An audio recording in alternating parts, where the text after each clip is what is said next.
Bueno, Daniel, muchísimas gracias por atendernos, por abrirnos la puerta de tu casa. Este es un programa para testigo directo y quiero que te presentes para que la gente te conozca. Bueno, es un gran gusto volver a hablar contigo, Yasmín. Mi nombre es Daniel Barnaghi. Soy doctor en ciencia política con un postdoctorado en reconfiguraciones de la política y profesor titular de la Universidad Simón Bolívar aquí en Caracas, Venezuela. Queríamos preguntarte en principio si va a haber o puede haber una reconfiguración de las clases sociales en Venezuela tras los resultados presidenciales. Sabemos que pues antes no había una brecha tan grande y que venimos padeciendo en los últimos 25 años de un gobierno que prometió un cambio y era precisamente la igualdad, que eso se diluyó porque ahora sí somos más iguales, pero hacia abajo. ¿Cuál es tu perspectiva? Sí, bueno, hay que hacer varias distinciones con esa pregunta que, por cierto, es bien compleja y te la agradezco mucho. En Venezuela, históricamente, siempre ha tenido el fenómeno de ir cambiando o sea, hay una movilidad que tiene que ver con trabajo y educación, porque en Venezuela hasta hace pocos años, en términos históricos, la forma de ascenso social era el estudio y el trabajo. Sin embargo, a lo largo también de toda su historia republicana, ha habido la conformación de clases o de familias que cambian de estatus social por estar cerca del poder. Eso es así en particular en Venezuela, pero es generalizable a una parte de los países de América Latina. Esa característica de ascenso social por acceso directo al poder, bueno, es parte de la cultura política, por llamarlo de alguna manera, de América Latina, y eso es particularmente cierto en el caso venezolano. El punto es el siguiente, desde el punto de vista económico, la Constitución del 99 promete una serie de cosas que son distintas a las que se prometen o se suscriben en los distintos planes de la patria, desde el primero hasta el cuarto, que es donde estamos en este momento, donde ciertamente el interés social, político, económico e ideológico no va hacia la construcción de esquemas de diferenciación, sino de esquemas de igualación. ¿Eso qué significa? Bueno, tiene varios elementos que concomitan. Eh, Obviamente, en una sociedad más igualitaria, hacia abajo, desde el punto de vista económico y de poder adquisitivo, es una sociedad más dominable, más controlable. Y también es una sociedad que históricamente hablando siempre tiende a empequeñecerse. Tenemos que recordar que los grandes episodios migratorios en los últimos 200 años ocurren o por guerras civiles, o por la implantación de sistemas de izquierda y de izquierda radical, especialmente en todo el mundo.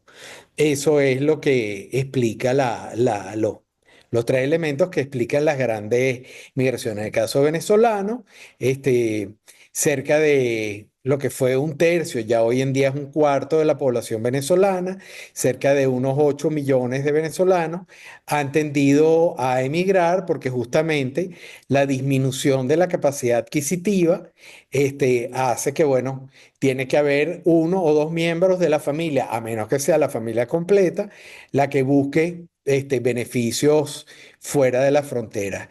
Pero por otro lado, como lo habíamos comentado hace un minuto, también hay una serie de familias que llenan unos lugares que quedaron vacíos por familias tradicionales o lo que se llamaba o se llama los antiguos amos del valle y que en este momento son familias que tienen una cercanía muy grande con el poder político y con el gobierno, que bueno, que han pues, cambiado de estatus social de manera notable, notoria y significativa. Claro, eso de los amos del Valle siempre lo habíamos escuchado en la cuarta, que ya quedó pues bastante lejos porque no hay alternabilidad democrática. ¿Cómo calificas, por ejemplo, a esos hijos de la revolución que ahora están ocupando cargos, no digamos de poder tan grande como decir economía o la asamblea o el Congreso, pero sí cargos que llaman la atención, ¿no? Después que han tenido años estudiando en el extranjero.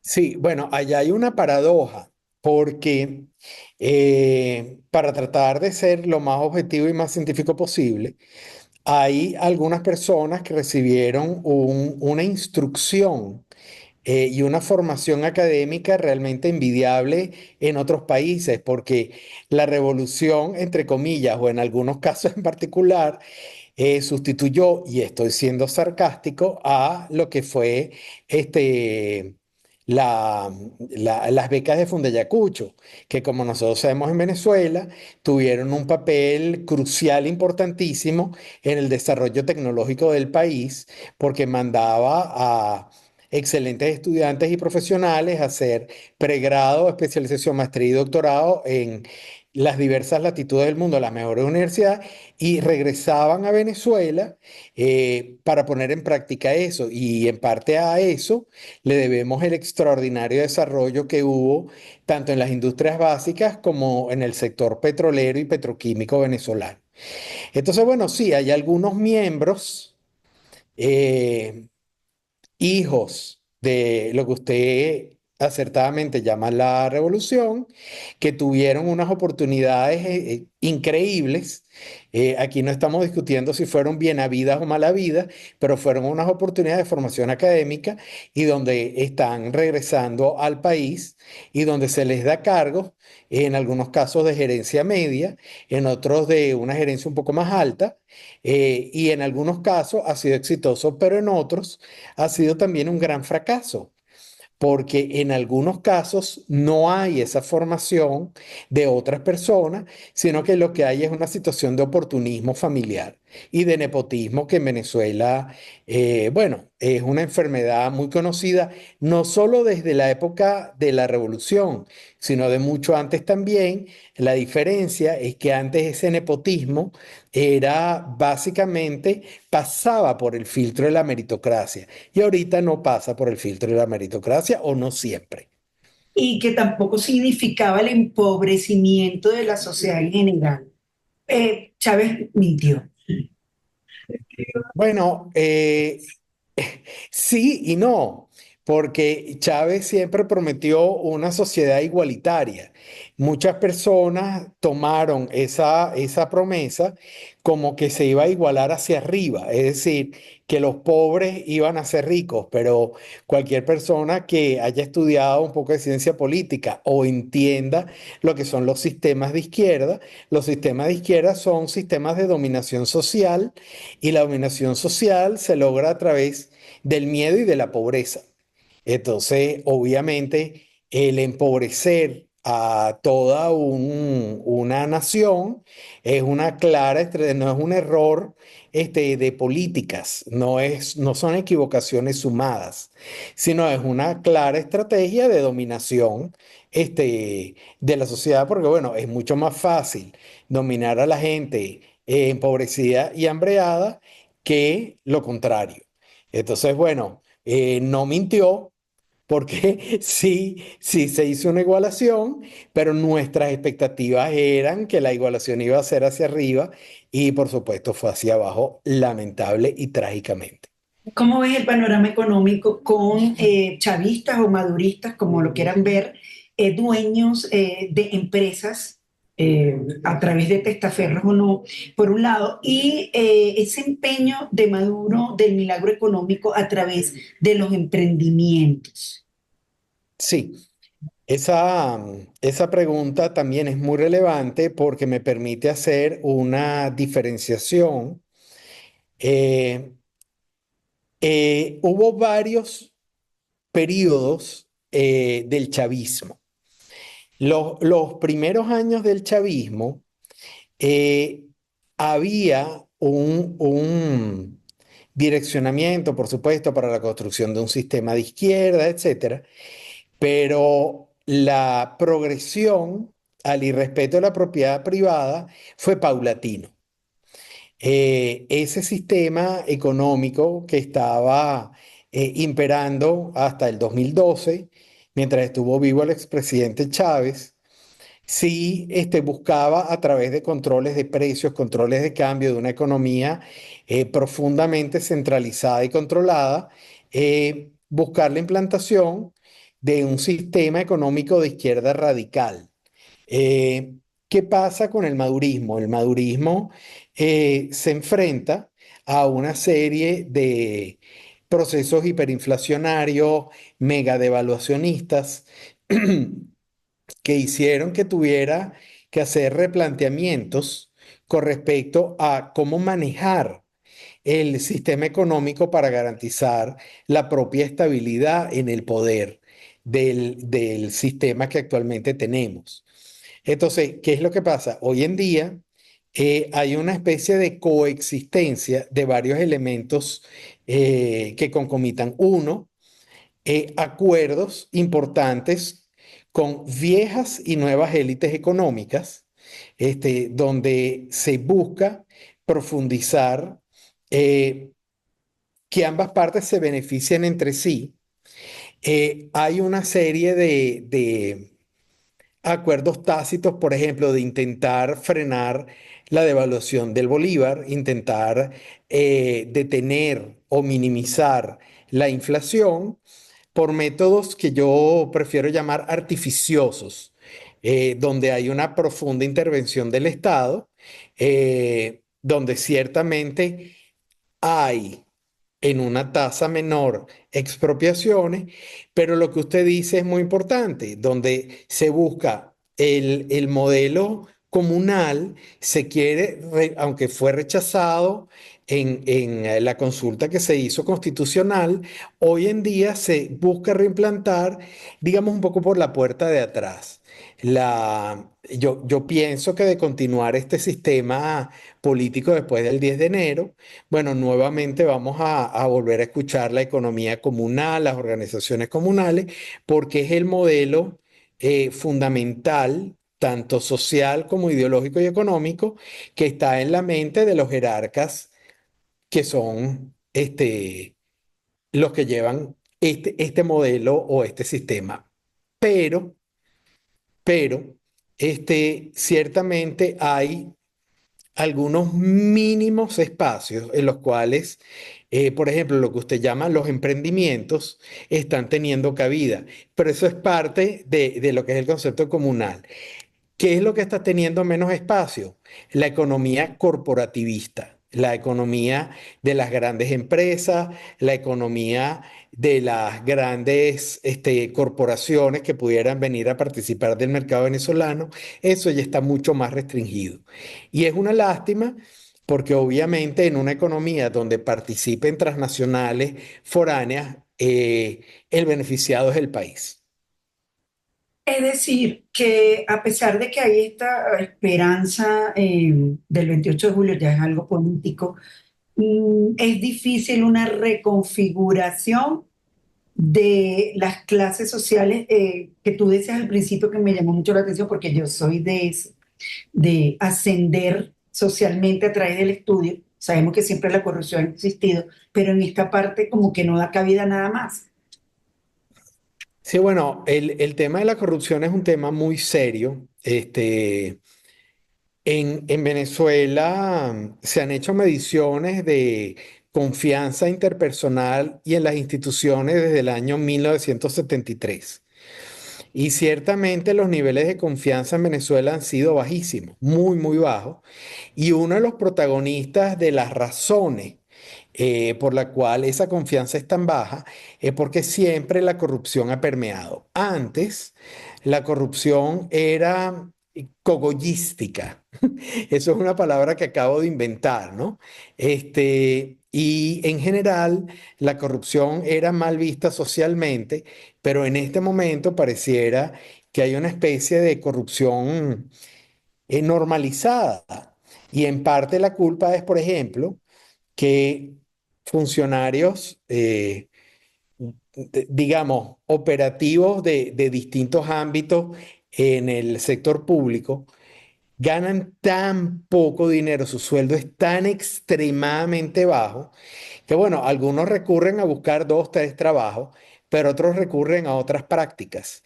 Pero esas prácticas ya se van generalizando. Entonces, bueno, parece que cobrar coimas, cobrar vacunas, cobrar comisiones, hacer adjudicaciones, ya más bien se vuelve una cosa, le digo, normalizada. Y eso genera, por supuesto, un aumento enorme de la crisis de confianza que hay sobre los futuros individuales y colectivos en Venezuela de mantenerse este sistema. Daniel, si tú tuvieras que escribir, o sea, decirme, antes habían clases sociales y ya sabíamos que si la clase media que quedó como el sándwich, que fue la que desapareció. Si yo te pediría una descripción actual de las clases sociales que hay en Venezuela, ¿cuáles serían? Bueno, yo creo que hay tres clases sociales donde tendrían que redefinirse. Las letras, en mi opinión, seguirían siendo ABC. Una clase A, que es una clase que sigue siendo muy poderosa económicamente, es la que mueve los contactos, los grandes negocios. Lo que pasa es que los protagonistas son distintos. Ya no se trata de los antiguos amos del valle, algunos todavía están, por supuesto, muy cercanos al sistema de gobierno. Y luego, eso debe ser más o menos un 3%. Luego hay un 90-92% que no es clase media. La nueva clase B es una clase baja, eh, muy empobrecida, hasta con un perfil de salubridad diferente a la que hubiera tenido hace muchos años, que tiene poco acceso o casi ningún acceso, por ejemplo, a salud privada, a educación privada, sino que es una gran masa de la sociedad venezolana, que básicamente lo que hace es sobrevivir de alguna forma.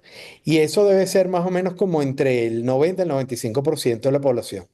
Y el resto es una franja muy delgada, que es una franja que, que está en muy, muy, muy malas condiciones, donde ya el tema de miseria es extremo, el tema de la supervivencia está realmente en vilo. Y sobre todo desde el punto de vista de salubridad, son personas que no solo socialmente, económicamente, políticamente, sino en el sentido de la salud pública, están completamente execrados, porque no tienen acceso a los hospitales públicos, porque sabemos la situación de los hospitales públicos, donde las personas tienen que llevar material, tienen que llevar las cosas.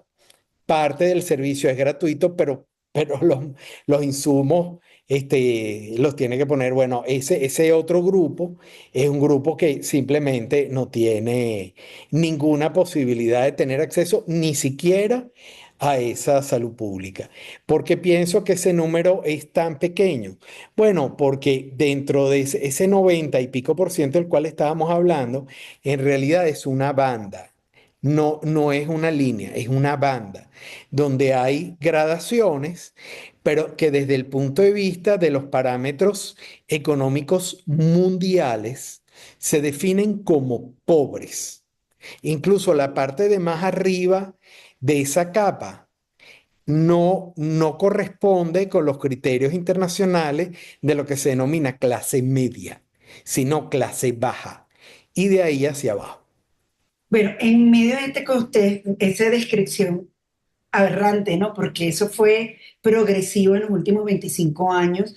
¿Qué esperanza hay de darse un cambio que todos están esperando y que lo van a seguir respaldando en la movilización de la semana que viene, para que haya una reconfiguración en la que Venezuela, no sé si pueda volver a ser lo que fue, pero por lo menos medianamente se convierta en un país decente? Bueno, paradójicamente aquí hay dos o tres respuestas y las dos o tres tienen el mismo preámbulo. Hay una filósofo político que es mi favorita del siglo XX, la verdad que la que yo más admiro y realmente su pensamiento ha influido en el mío, que es Hannah Arendt. Ella decía, palabras más, palabras menos, que el milagro es algo que está consustanciado con el hecho político. ¿Qué significa eso? Una cosa es la prospección que uno puede hacer con las variables duras, macroeconómicas, sociopolíticas, de uno cómo cree que va a ser el derrotero, cómo va a ser la reconfiguración, que son procesos bastante lineales, pero otra cosa es que hay elementos que uno simplemente uno no puede prever que puedan pasar, que son los milagros en política. Eh, no quiero sonar místico porque esto no es un comentario místico y además Hannah Arendt no lo dijo con ese sentido, pero sí que por un lado, si las cosas siguen como van, uno tiene que entender que para responder su pregunta, uno tiene que usar una escuela de filosofía política que es la Realpolitik.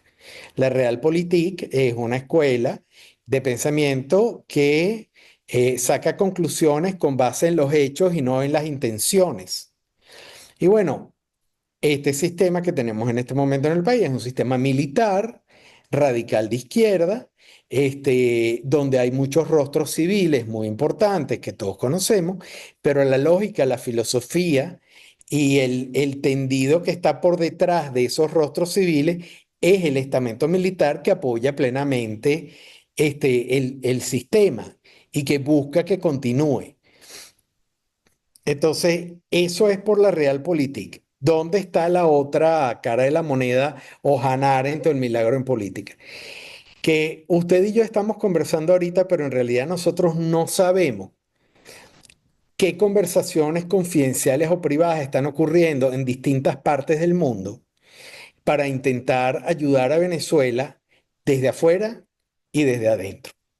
Este, Pero obviamente estaríamos en el terreno de lo nebuloso, de lo deseado, de lo soñado.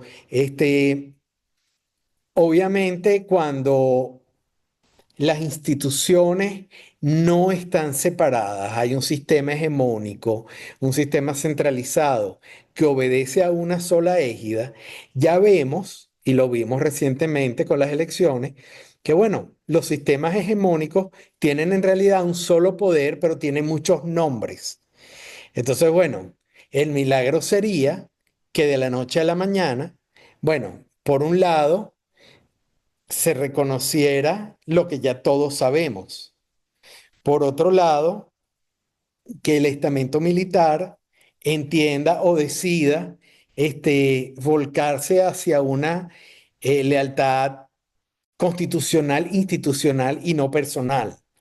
Este, que si eso va a pasar, bueno, eso es lo que todos deseamos que pase, quisiéramos que pase. Pero si eso va a pasar, bueno, las últimas alocuciones de las últimas semanas hacen tener algunas dudas. Lo que para mí está bastante claro es que al fin y al cabo, en un momento o en otro, pareciera que Hannah Arendt tuvo razón y que en algún momento los milagros ocurren.